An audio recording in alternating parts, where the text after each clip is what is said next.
Viewer discretion is advised. Nighttime. A shady man was looking for his score for tonight, and he found it. A red sports car parked in a quiet neighborhood.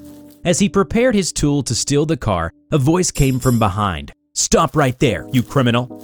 Before he could respond, he caught a glimpse of a boy swinging a bat towards him. He woke up the next day with a splitting headache, confused. He wondered, how am I in a jail cell, and what was that portal? Hello everybody, I'm TheRubber. Today we bring you a SCP Foundation Keter class object, SCP-4051. SCP-4051, also known as Your Friendly Neighborhood Keter, is a teenage boy named Rainer Miller who can create a temporary portal, manifest a unique item, and pull them out. Some objects include a small weighted net, a glass of water, an aluminum baseball bat, an incendiary device, and a blast-proof sheet. Although 4051 is able to manifest anything, the object can only be removed from the portal if only it fits through the opening physically. Once the objects are manifested, 4051 cannot alter the contents of the objects. To manifest an object, 4051 needs to have a clear mental image and understanding of the object before it can be manifested properly. Before his recovery by the Foundation, he was involved in vigilantism. He used his anomaly to fight crimes such as theft and carjacking. It wasn't until August 2012 when a viral video of 4051 using his anomaly against several men had surfaced and caught the attention of the Foundation's operatives, which led to a successful retrieval mission. Shortly after 4051's containment, he was shown to have the immense desire to help. To utilize this, the Foundation sent him on a mission. It was a joint operation between MTF Psi-7, MTF Sigma-3, and 4051. With a bibliographer named Morgan who was an expert in deciphering runes and symbols, 4 members acting as the bodyguards, and 4051 as the supplementary aid in combat by providing utilities. The mission was to investigate a building of confirmed anomalous activity in Chicago. It was suspected of being a point of interdimensional travel. The team moved into the building quickly and carefully. While sweeping the rooms, they came across symbols on the walls. On the surface level, the symbols were actually runes designed to make the building appear unremarkable and to misdirect common people to look away from the building. As they moved deeper down, they found more symbols that are meant to either harm or boost physical capabilities. They cleared the floor. As they were preparing to regroup, they heard shuffling sounds coming from the second sublevel. The team tensed up and approached further down with their fingers ready on the trigger. It was dark, no visual confirmation of any entity. They turned on their shoulder lights, and suddenly a loud screech was heard, and a creature scuttled extremely fast across them. From a quick glance, the entity was a large, spider-like creature almost towering an adult human, with the head of a hairless humanoid and the lack of any recognizable eyes. A screech, followed by rapid scuttling sounds, one of the spider-like creatures rushed upon the team from the side.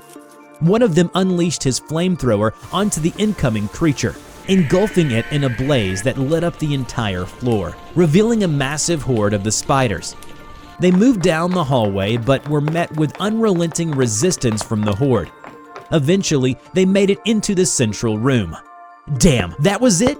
Did we kill them all? I was just starting to have fun," he exclaimed excitedly. "Shh, quiet. Look." A girl in a tattered white dress stood in the corner. She stared at the team blankly. As a team member approached her, she emitted a loud screech, same as the spiders they encountered earlier.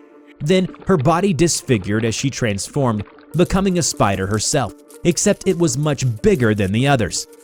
The team unleashed everything they had against the spider, but to no avail, as it grabbed hold of one of the team members' legs and broke it, causing her to let out an agonizing scream before she lost consciousness. As the lesser spiders emerged from the hallway behind them, the symbols on the surrounding wall started to glow, and the floor started to dematerialize and turn into a portal. Using his quick wit and resourcefulness, 4051 had memorized the shapes of the symbols he had seen. Combined it with his anomaly, he was able to manifest a roll of duct tape with the symbols inscribed on them and taped them on his suit. Thus, he was able to take powers from the symbols and use them against the spiders. His movements were quick and sharp, avoiding all the attacks. His flamethrower turned the spiders into a fiery mess. Soon, the screeching stopped. He could only hear his own heartbeat and his rapid breathing.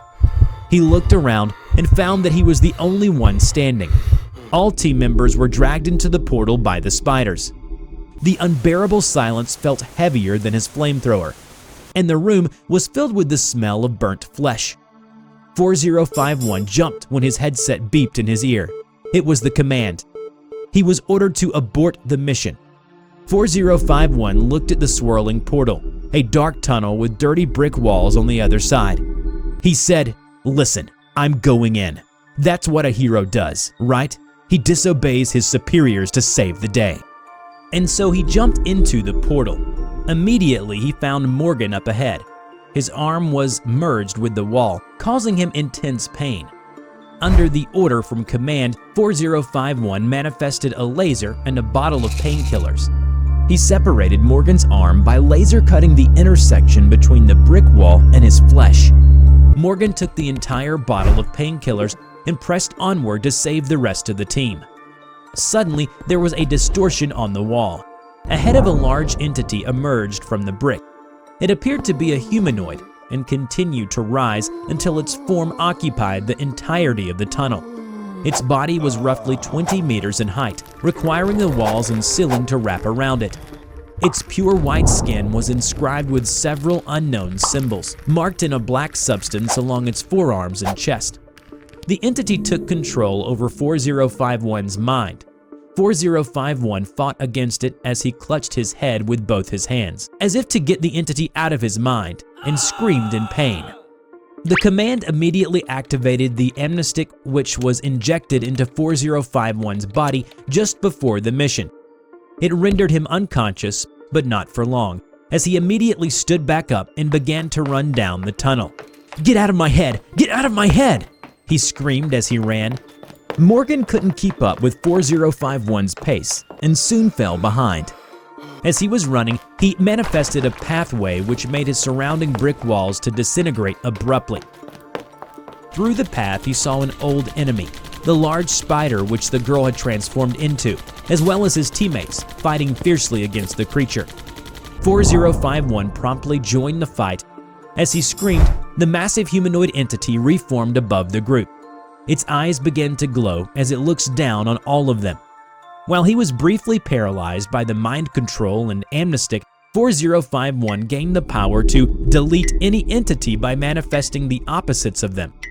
With that power, he destroyed the spiders, the humanoid, and the extra dimension they were in, and thus successfully returned to base with the entire team, save for one who was killed by the girl who turned into a spider.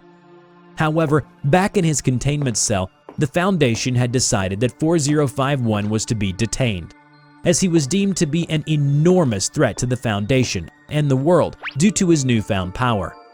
Upon hearing those words, 4051 hesitated and nodded repeatedly. He managed a smile and said, "That makes sense. It makes sense. I'm sorry." Remember to check out my new animation channel, TheRubber Talks, where I share my life story, thoughts, and opinions. Just click on the link in the description to enter the Rubber's world. Before we end this video, we are proud to present these incredibly sweet pieces of fan art. A big thank you to all of you. You can now send us your fan art, and we will be more than happy to show off your best art piece in our next video. Check out our description below on how to submit. I hope you enjoyed today's video. Which SCP do you want to see in the next video and why it is interesting? Let us know in the comment below. We will draw your story and share it with the world. Don't forget to click like, subscribe to the channel, and hit the bell. Please share it to your friends if you like this video. Thank you so much for watching, and we will see you in the next video. Bye-bye.